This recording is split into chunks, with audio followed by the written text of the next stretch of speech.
রাত প্রায় ২টা বাজে। এসব প্রথমবারের মতো ঘটছিল যখন আমি রাতের এই নিস্তব্ধতায় কোমল মামির সাথে তাদের বাড়িতে একা ছিলাম। সেই সময় বাড়িতে লাইট ছিল না, ঠান্ডার মৌসুম ছিল এবং চারদিকে ভয়ানক অন্ধকার ছেয়ে গিয়েছিল।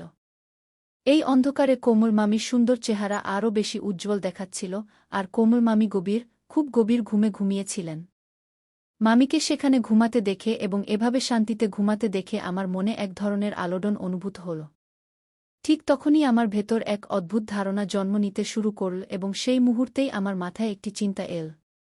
তারা বলে না কি, যখন রাত অন্ধকার হয় তখন মানুষ নিজেকে নিয়ন্ত্রণ করা কঠিন হয়ে পড়ে, এবং আমার সাথেও ঠিক এমনই কিছু ঘটছিল, কারণ আমি নিজেকে নিয়ন্ত্রণ করতে পারছিলাম না। আর সেই দিনই আমি প্রথমবারের মতো কোমল মামির একাকিত্বের সুযোগ নিয়ে তাদের সাথে। আমার কোমল মামি আমার থেকে মাত্র ৮ বছরের বড় ছিলেন। আমার কোমল মামি অত্যন্ত সুন্দর এবং আকর্ষণীয় ছিলেন। তাদের বিয়ে হয়েছিল মাত্র ৩ মাস আগে, আর আমার মামা প্রায়শই বাইরে থাকতেন। আর তখন থেকেই কোমল মামি তাদের বাড়িতে একদম একা থাকতেন। ছোটখাটো বিষয়েও তিনি প্রায়শই চিন্তিত হয়ে পড়তেন।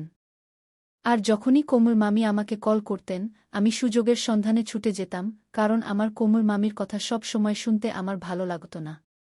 তাই সুযোগ পেলেই আমি বেশিরভাগ সময় বাড়ি থেকে বেরিয়ে যেতাম। আজও যখন আমি স্কুল থেকে ফিরে দেখলাম যে কোমল মামি বাড়িতে এসেছেন এবং মামির চেহারা বেশ চিন্তিত দেখাচ্ছিল। আমি কোমল মামিকে জিজ্ঞাসা করলাম, কি হয়েছে মামি? তখন কোমল মামি চিন্তিত হয়ে বললেন, সকাল থেকে বাড়িতে লাইট নেই, কারণ সময়মতো লাইটের বিল জমা দেওয়া হয়নি, তাই লাইনের সংযোগ কেটে দেওয়া হয়েছে। কি এ কথা বলতে বলতে কোমল মামির চোখে একদম জল চলে এল। আমি কোমল মামিকে জিজ্ঞাসা করলাম, আপনি লাইটের বিল জমা কেন করাননি? মামি বললেন, আলোক, তুমি তো জানো যে তোমার অজয় মামা প্রায়শই শহরে থাকেন। আমি এখানে একদম একা থাকি এবং পুরো বাড়ি একা কিভাবে সামলাই? সম্ভবত আমি লাইটের বিল কোথায় রেখে ভুলে গিয়েছি, তাই জমা দেওয়ার কথা মনে থাকেনি এবং লাইন কেটে দেওয়া হয়েছে। কোমল মামির কথা শুনে আমি মামিকে সান্ত্বনা দিলাম এবং বললাম, মামি, আপনি আমার সাথে চলুন, আমি আপনার লাইট বিল জমা দেওয়ার কোনো উপায় বের করে দেব। তাহলে আপনার বাড়িতে লাইটও চলে আসবে। কি এসব শুনে কোমল মামি খুব খুশি হয়ে গেলেন এবং আমি ক্ষুধার্ত, তৃষ্ণার্ত অবস্থায় কোমল মামির সাথে বেরিয়ে পড়লাম। আমি কোনো না কোনোভাবে মামির লাইট বিল জমা করে দিলাম। এরপর ফেরার পথে কোমল মামি আমাকে তাদের বাড়িতে নিয়ে গেলেন। রাত বেশ গভীর হয়ে যাচ্ছিল এবং চারদিকে অন্ধকার ছড়িয়ে পড়ছিল, আর তখনও লাইট আসেনি। যখন আমরা বাড়িতে ঢুকলাম তখন আমরা কিছুই দেখতে পাচ্ছিলাম না। আমি তাড়াতাড়ি আমার ফোনের ফ্ল্যাশলাইট জ্বালালাম এবং অন্ধকারে হঠাৎই আমার নজর কোমল মামির দিকে পড়ল। তখনই আমার মনে একটি চিন্তা এল। আমি কোমল মামিকে বললাম, আপনি বেডরুমে গিয়ে বসুন, আমি দেখি বিদ্যুতের জন্য কোনো ব্যবস্থা করতে পারি কি না। কোমল মামি বললেন, আলোক, আমার অন্ধকারে খুব ভয় লাগে, তাই তো তোমাকে আমার সাথে নিয়ে এসেছি। এ কথা শুনে আমি খুব স্নেহের সাথে কোমল মামির মাথায় হাত রাখলাম এবং বললাম, মামি, আপনি দুঃখিত হবেন না, এখন আপনি আপনার বাড়িতে একা নন। আমি কোমল মামির হাত ধরে তাদের বিছানায় বসিয়ে দিলাম এবং মামিকে বললাম, আমি কিছুক্ষণের মধ্যে ফিরে আসছি, আপনি খুব আরামে বসুন। আমি যখন রুম থেকে বেরোতে যাচ্ছিলাম তখন কোমল মামি অন্ধকারে ভয়ে আমার হাত একদম শক্ত করে ধরে ফেললেন এবং আমার গলা জড়িয়ে ধরে আজও মামার কথা বলতে বলতে কোমল মামি একদম কেঁদে ফেলতেন। আমি তাড়াতাড়ি উঠে কোমল মামিকে জড়িয়ে ধরে বললাম, তার দুঃখিত হওয়ার কোনো দরকার নেই, আজও মামা এমন কিছু করবেন না। কোমল মামি আমার গলা জড়িয়ে ধরে হাউমাউ করে কাঁদতে লাগলেন, আর আমি সেই সময়ের অপেক্ষায় ছিলাম যখন কোমল মামি গভীর ঘুমে আচ্ছন্ন হবেন, যাতে আমি আমার পরিকল্পনা সম্পূর্ণ করতে পারি। কিছুক্ষণ পর আমি দেখলাম মামি গভীর ঘুমে চলে গেছেন।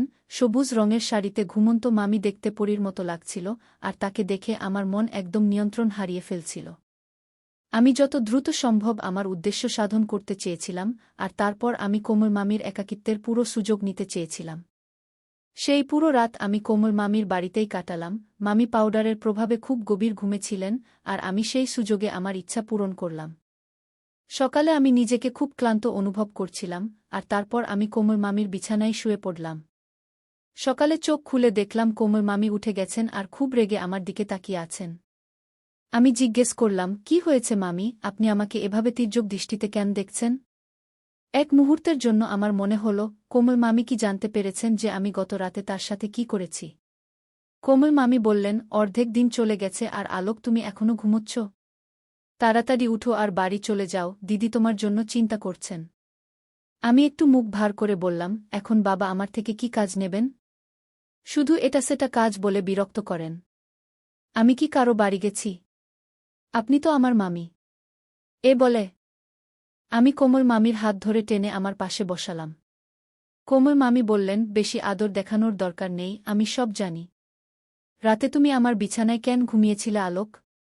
তুমি আমার সাথে একদম ভালো করনি।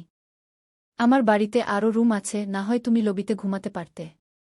কোমল মামির কথা শুনে আমি লজ্জায় মাথা নিচু করে ফেললাম, মনে হলো মামি শুধু এতটুকুই জানেন। আমি তার কথা উপেক্ষা করে উঠে গেলাম গোসল করতে, আর যখন বাড়ি ফিরলাম মা খুব রেগে বসেছিলেন। মা বললেন, আলোক তুমি এতদিন কোথায় ছিলে, আজ ফিরেছ? আমি মাকে বললাম, কোমল মামি অন্ধকারে খুব ভয় পেয়েছিলেন, তাই বাড়ি আসিনি। এখন সকালে মামির বাড়িতে লাইট চলে এসেছে, এখন কোমল মামি আর দুঃখিত হবেন না। মা বললেন, আলোক তোমার কোমল মামির ছোট ছোট বিষয় নিয়ে দুঃখ করার অভ্যাস হয়ে গেছে। কোমল মনে করেন আজও ভাইজা মুম্বাই যে আরেকটি বিয়ে করেছেন। কবে যে কোমলের এই সন্দেহ করার অভ্যাস ছাড়বে? কোমলের স্বামী আজও মুম্বাইয়ে টাকা কামানোর জন্য এত পরিশ্রম করেন, আর কোমল চান তার স্বামী সবসময় তার সাথে ফোনে লেগে থাকুক। মা কোমল মামির আচরণে খুব অভিযোগ করতেন, আর আমি মায়ের কথা শুনে শুধু মাথা নাড়ছিলাম। এমনি করে 3 দিন কেটে গেল, আর আমার আবার কোমল মামির বাড়ি যাওয়ার কোনো উপায় হচ্ছিল না। আমার মন খুব খারাপ ছিল যে কিভাবে মামির বাড়ি যাব। তারপর 3 দিন পর যখন আমি বন্ধুদের বাড়ি থেকে ফিরছিলাম, দেখলাম মা চিকেন বানাচ্ছেন। আমি ইচ্ছে করে মায়ের সামনে বললাম, কোমল মামি চিকেন খেতে খুব পছন্দ করেন। মামির বাড়ি 4 কিলোমিটার দূরে, কাছে হলে নিয়ে যেতাম। মা কোমল মামির উপর খুব অভিযোগ করতেন, কিন্তু মা তাকে খুব ভালোবাসতেনও।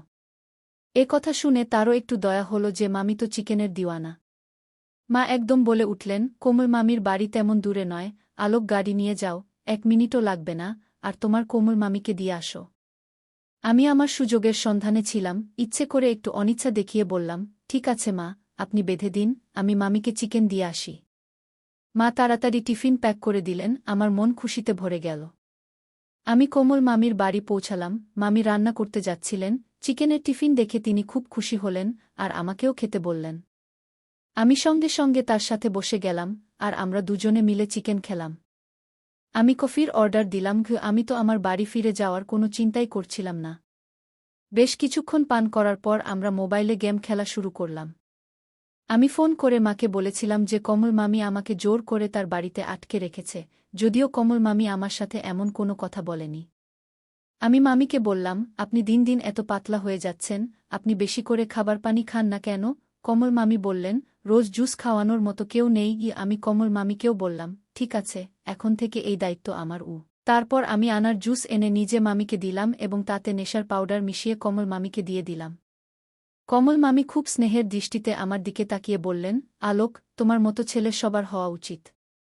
তোমার অজয় মামা এখানে নেই, কিন্তু তুমি আমার এত খেয়াল রাখো যে এখন আমার আর তেমন সমস্যা হয় না। নইলে আমি বসে বসে ভাবতাম, তোমার মামা ছাড়া আমার সময় কিভাবে কাটবে। কি মামির কথা শুনে আমি হালকা করে হেসে দিলাম। কমল মামি কি জানতেন যে আমার এই সাহায্যের পিছনে কি উদ্দেশ্য লুকিয়ে আছে? আমি তো সবসময় সুযোগের খোঁজে থাকতাম। কমল মামি যখন সেই জুস খেলেন, যাতে আমি নেশার পাউডার মিশিয়েছিলাম, কিছুক্ষণ আমরা মোবাইল চালালাম, তারপর মামি তার রুমে গিয়ে খুব গভীর ঘুমিয়ে পড়লেন। আর আমি আবারও সুযোগ পেয়ে গেলাম। আমি সারা রাত সেই সুযোগের পুরো ব্যবহার করলাম। সকালে খুব ক্লান্তি অনুভব করায় আমি শুয়ে পড়লাম। তখন কমল মামির সেই আগের কথা মনে পড়ল।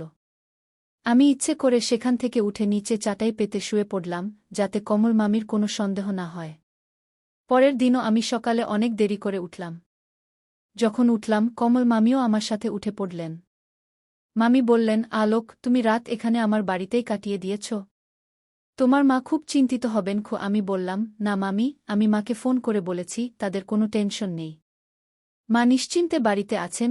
আমি বললাম, আপনার কারো সঙ্গ পাওয়া গেছে? নইলে মা সবসময় এই ভেবে দুঃখিত থাকতেন যে কমল একা বাড়িতে কিভাবে সময় কাটাচ্ছেন। দুপুরের দিকে প্রায় 1টার সময় আমি বাড়ি ফিরে এলাম। মা আমাকে বললেন, আলোক, তুমি তোমার পড়াশোনায়ও একটু মন দাও, নইলে তুমি তোমার কমল মামির চাকর হয়ে যাবে, আর তোমার পুরো জীবন নষ্ট হয়ে যাবে। আমি মাকে বললাম, মা, আপনি কি ধরনের কথা বলছেন? সে আপনার ভাইয়ের স্ত্রী, গরিব, একা থাকেন। যদি আমরা মামির কিছু কাজে লাগতে পারি, তাতে কি ক্ষতি? এখন আমি ঠিক করেছি যে আমি প্রতিদিন রাতে কমল মামির বাড়ি যাব, যাতে তার পাশে থাকতে পারি। আশেপাশের প্রতিবেশীরা বলেছে যে এখন কমল মামির গ্রামে অনেক চুরি হচ্ছে। আমার কথা শুনে মা আরও দুঃখিত হলেন এবং আমাকে বললেন, আলোক, ঠিক আছে, তুমি রোজ রাতে তোমার কমল মামির বাড়ি যাও, কিন্তু সকালের সময়মতো ফিরে আসবে। তোমার স্কুলের ছুটিতে তোমার বাবা খুব রেগে যান। আমি মাকে প্রতিশ্রুতি দিলাম যে আমি সকালের সময়মতো বাড়ি ফিরে আসব অথবা কমল মামির বাড়ি থেকে সরাসরি স্কুলে চলে যাব, তাহলে পড়াশোনারও ক্ষতি হবে না।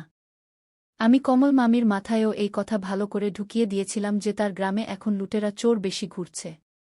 আমি তাকে এমন কিছু গল্প শুনিয়েছিলাম যাতে কমল মামিও খুব ভয় পেয়ে গিয়েছিলেন। আমি প্রতিবার আনার জুস নিয়ে কমল মামির বাড়ি পৌঁছে যেতাম, নিজে সেই জুসে নেশার পাউডার মিশিয়ে তাকে দিতাম, এবং তারপর কমল মামি গভীর ঘুমে পড়লে আমি আমার সুযোগের সদ্ব্যবহার শুরু করতাম। এখন আমি আমার এই কাজে খুব খুশি ছিলাম। আমি খুব সহজেই কমল মামিকে বোকা বানিয়ে দিতাম। মামি এখন প্রতিরাতেই আমাকে তার বাড়িতে থাকতে বলতেন, এবং এখন মায়েরও কোনো টেনশন ছিল না, কারণ আমি নিয়মিত স্কুলে যেতে শুরু করেছিলাম। কিন্তু এটা আমার জন্য খুব কঠিন হয়ে পড়ছিল যে রাতে এত পরিশ্রমের পর আমাকে সকালে খুব তাড়াতাড়ি উঠতে হতো। একদিন কোনোভাবে কমল মামির আমার উপর সন্দেহ হল। সেই রাতে আমি জুস নিয়ে মামির রুমে গেলে কমল মামি বললেন, আলোক, আমার এখন কিছু অদ্ভুত লাগছে। মনে হচ্ছে আমি রাতে নেশার অবস্থায় খুব গভীর ঘুমে পড়ে যাই এবং একবারও রাতে উঠি না, যদিও আগে এমন হতো না। আর আজ দুপুরে সাফাই করার সময় যখন আমি ডাস্টবিনে আবর্জনা ফেলতে গেলাম, তখন আমি এমন একটি প্যাকেট পেলাম, যা দেখে আমি হতবাক হয়ে গেলাম। কমল মামির কথা শুনে আমার শরীরের রক্ত যেন জমে গেল। যখন ওটা শুরু হলো, আমি একদমই বুঝে গেলাম চাচি কি দেখেছেন। কিন্তু তবুও আমি নাদান সাজার নাটক করলাম এবং কমল মামিকে জিজ্ঞাসা করলাম, মামি, কি হয়েছে? আপনি এমন কি দেখেছেন যা আপনাকে চিন্তায় ফেলেছে? প্রথমে কোমল মামি তীর্যক দৃষ্টিতে আমাকে দেখলেন, তারপর নাসূচক মাথা নাড়লেন, যেন এমন কিছুই হয়নি। আমি আবার জিজ্ঞাসা করলাম, মামি, কি হয়েছে? আপনি কি পেয়েছেন? কিন্তু মামি বললেন, ছেড়ে দাও, এটা তোমার বোঝার মতো নয়। তুমি এখনও একদম ছোট বাচ্চা। কি এ বলে কোমল মামি আনারসের জুসের গ্লাস শেষ করে ফেললেন এবং আমার সাথে কথা বলতে শুরু করলেন। আমি মনে মনে খুশিতে ফুলে উঠলাম। কোমল মামিও আমাকে ছোট বাচ্চাই ভাবছিলেন, অথচ আমি প্রতিরাতেই তার জুসে ঘুমের ওষুধ মিশিয়ে দিচ্ছিলাম এবং তার সুযোগ নিয়ে আমার খেলা খেলছিলাম। কিছুক্ষণ পর কোমল মামি আবার ঘুমিয়ে পড়লেন এবং আমি আমার কাজে মগ্ন হয়ে গেলাম। এসব করতে আমার প্রচুর মজা লাগছিল। আমি কখনো ভাবিনি যে এত সহজে সব পেয়ে যাব। কোমল মামি সম্পূর্ণ আমার জালে আটকে গিয়েছিলেন।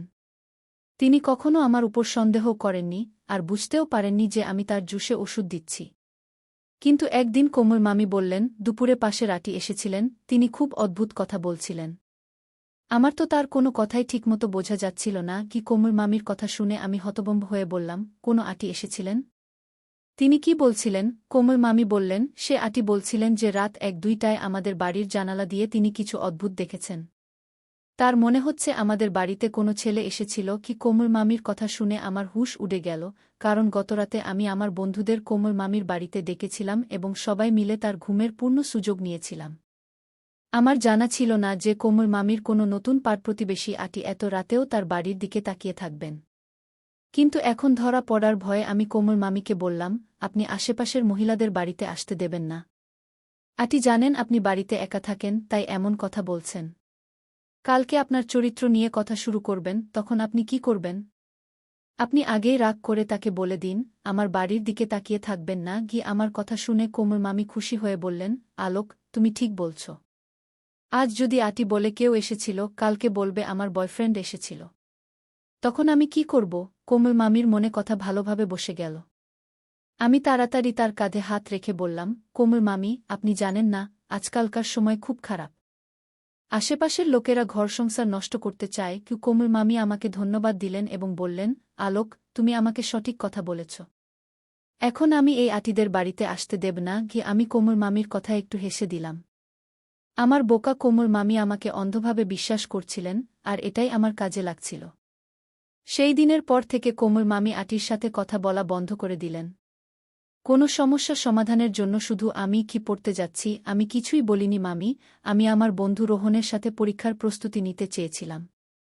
তখনই কোমল মামি আমাকে জোরে একটি চড় মেরে বললেন, আলোক, আমি নিজের চোখে সব দেখেছি। তুমি তোমার বন্ধু রোহনের সাথে মিলে মদ্যপান করছিলে। তারপর আমার নজর পড়ল সেই মেয়েটির দিকে যে তোমাদের সাথে ঘুমিয়েছিল, যে রোহনের মন বিনোদন করত। কোমল মামি তাদের দুজনকে দেখে ফেলেছিলেন এবং এখন রেগে বলছিলেন, আলোক, তোমার একটুও লজ্জা নেই? এমন নিচু কাজ করতে? কোমল মামির কথা শুনে আমি লজ্জায় মাথা নিচু করে ফেললাম। কোমল মামি আমাকে আরও একটি চড় মেরে বললেন, কিছুটা লজ্জা করো আলোক। তুমি এখনই এমন ভুল পথে চলতে শুরু করেছ। আমার পূজা দিদি কাজ করে তোমার স্কুলের ফি জমা দেয়, আর তুমি এমন সব নিচু কাজ করছ। তোমার বাবা মা তোমার জন্য কত কষ্ট করেন, তুমি তাদের এমন প্রতিদান দিচ্ছ? এখনই পূজা দিদিকে ফোন করে সব বলবো। কোমল মামির কথা শুনে আমি আর মুখ দেখানোর মতো থাকলাম না। আমি কোমল মামির সামনে হাঁটু গেড়ে বললাম, মামি, মাকে কিছু বলবেন না। এসব শুনে মা সম্পূর্ণ ভেঙে পড়বেন। চাচি বললেন, আলোক, এসব কিছু তুমি অনেক আগেই ভাবা উচিত ছিল। আর তুমি আমার জুসে নেশার পাউডার মিশিয়েছ? কিন্তু আলোক, আমার একদমই ধারণা ছিল না যে তুমি আমার একাকিত্বের এমন সুযোগ নেবে। আমি কোমল মামিকে প্রতিশ্রুতি দিলাম যে আমি আর কখনো এমন কোনো কাজ করব না। আমি সেদিন রাতেই কোমল মামির বাড়ি থেকে নিজের বাড়ি চলে এলাম।